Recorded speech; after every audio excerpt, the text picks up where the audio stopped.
Seterusnya saya akan membawa satu isu yang hangat diperbincangkan.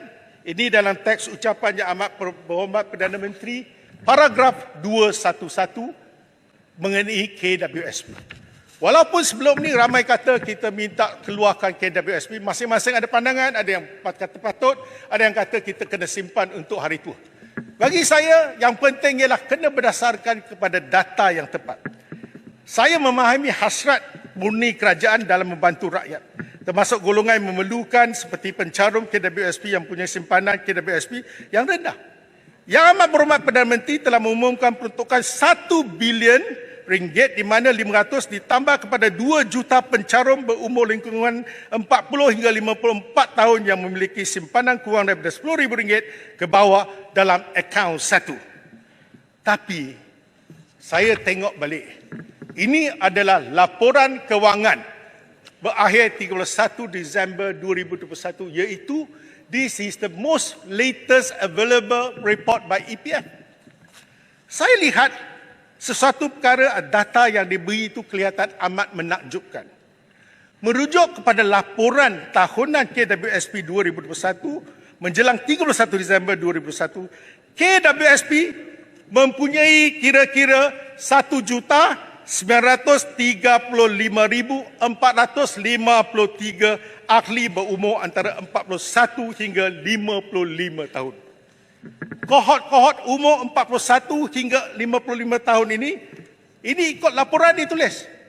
Purata simpanan sebanyak RM197,590 dan 53.4% bersamaan dengan RM382.4 bilion daripada semua simpanan ahli aktif purata, simpanan ahli aktif dan ahli tidak aktif pada umur 54 tahun ialah masing-masing 246,000 dan 50,000. 54,000. Apa yang saya nak paparkan di sini ialah KWSP telah menyatakan bahawa menjelang suku keempat 2022, KWSP mempunyai kira-kira 53.4% ahli aktif, 46.6% ahli tidak aktif dengan jumlah ahli 15.7 juta.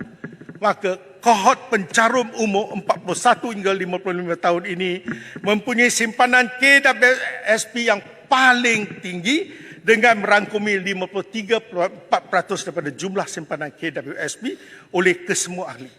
Purata simpanan KWSP bagi kumpulan 41 hingga 55 tahun, iaitu ahli aktif, telah mencecah hampir 200,000 ataupun 53.4% daripada jumlah simpanan ahli aktif seluruh KWSP. Maka tidak mungkin ahli pencarum dalam kategori ini hanya mempunyai simpanan KWSP di bawah paras RM10,000, iaitu seramai 2 juta orang sebagaimana yang dibentangkan dalam bajet 2023. Maksudnya apa? Laporan yang dikeluarkan oleh EPF, puratanya untuk ahli aktif 246,000. Yang tidak aktif pun 54,000. Mana nak cari mereka yang hanya simpanan tak sampai 10,000? Kalau ada pun, saya tak nafikan. Tak mungkin keseluruhan kohort yang hanya 1.96 juta, semua ni kurang daripada RM10,000. Maksudnya apa? Dalam konteks ini, kita sediakan 1 bilion, tak ada orang akan dapat. Kalau ada pun yang sikit-sikit.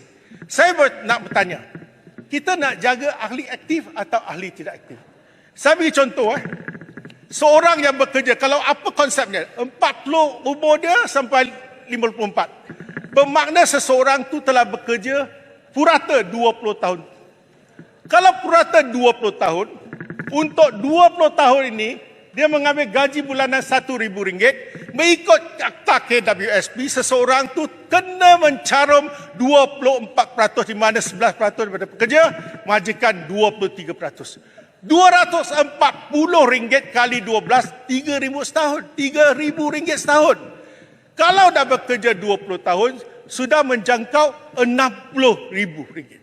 Ini bermaksud, kita kalau bagikan pada dua akaun number 1, number 2, 42,000 and 18,000. Takkanlah Aisina, Aicitra, Aisuria dengan pengeluaran khas ni boleh keluar 42,000. Impossible.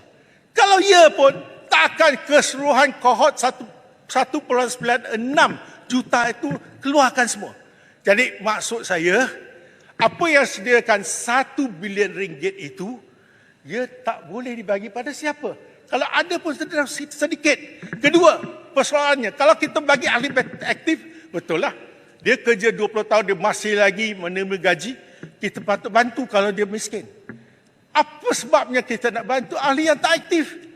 Macam yang berhormat, mungkin dia bekerja pada usia 18 sampai 23 tahun, dia punya KWSP tak sampai RM9,000. Kalau bila dah umur 40, dia jadi ahli tak aktif, dia tak mencarum lagi. Takkanlah kumpulan ini kita nak bantu. Inilah yang dikatakan golongan yang bersasar. Jadi persoalan saya kepada Yang Berhormat, saya tahu ini mungkin Yang Amat Berhormat ambil data daripada KWSP. Saya tak pernah meragui data KWSP dengan Bank Negara Malaysia. Sebab tu saya tengok bulat-bulat.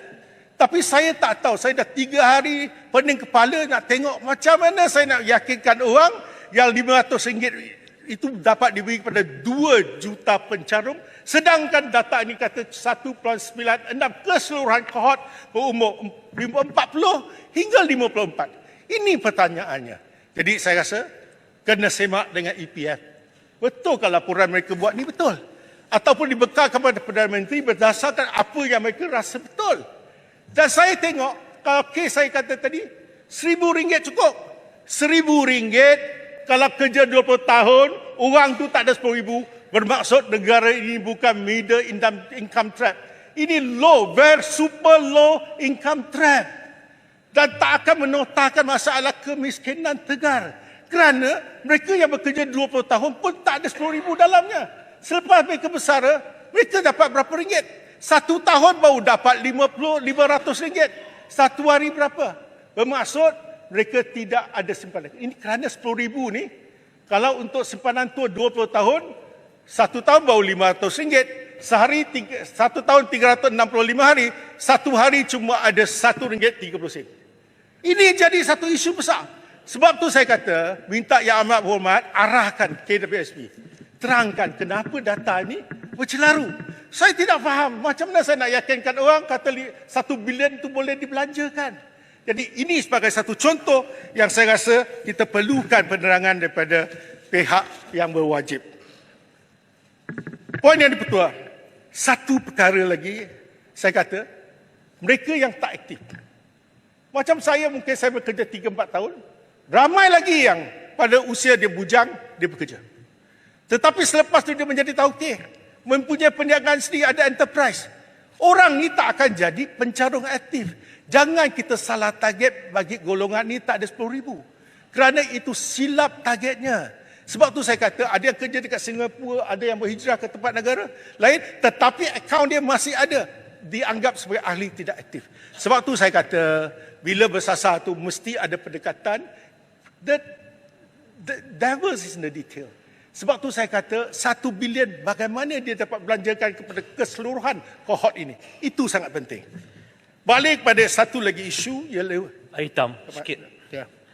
Saya dengar dengan penuh teliti cerita yang dijelaskan oleh Hitam sebentar tadi, khususnya saya rasa Hitam menjurus pada jawapan yang diberikan oleh Timbalan Menteri sebelum ini tentang apakah kesan pengambilan sebelum ini kepada baki KWSP.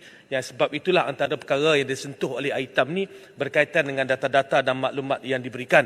Bolehkah Hitam bersetuju sekiranya satu penjelasan diberikan tentang kiraan ini supaya tidak ada yang keliru? Sebab di luar sana betulkah baki tinggal RM5,000, betulkah baki tinggal RM10,000 dan sebagainya. Tunjukkan apakah kiraannya untuk tujuan penjelasan jadi semua orang faham apakah kesan daripada pengambilan sebelum ini kepada baki KWSP rakyat Malaysia yang terlibat khususnya. Terima kasih. Terima kasih Putrajaya. Saya rasa begitulah, sangat elok sebab kita perlukan penjelasan. Kerana ini bukan wang kerajaan, wang yang disimpan oleh ahli. Apabila kita sebut dalam konteks ni, yang ahli aktif purata dia hampir 246,000, yang tak aktif pun 54,000. Siapa yang jadi golongan yang tak kurang, tak lebih daripada 10,000 ni? Dan siapa yang akan menerima manfaat? Macam mana boleh kita belanjakan 1 bilion? Itu soalan yang kita luluskan di sini kata 1 bilion. Siapa yang dapat? Ataupun perlu kita ubah strategi. Kalau usia 20, 25 mungkin ada yang tak sampai 10,000. Ya. Tapi kalau mereka yang bekerja aktif sampai 40 tahun tak akan jadi 10,000 saja. Ini logiknya. Saya minta supaya KWSP bagi penerangan.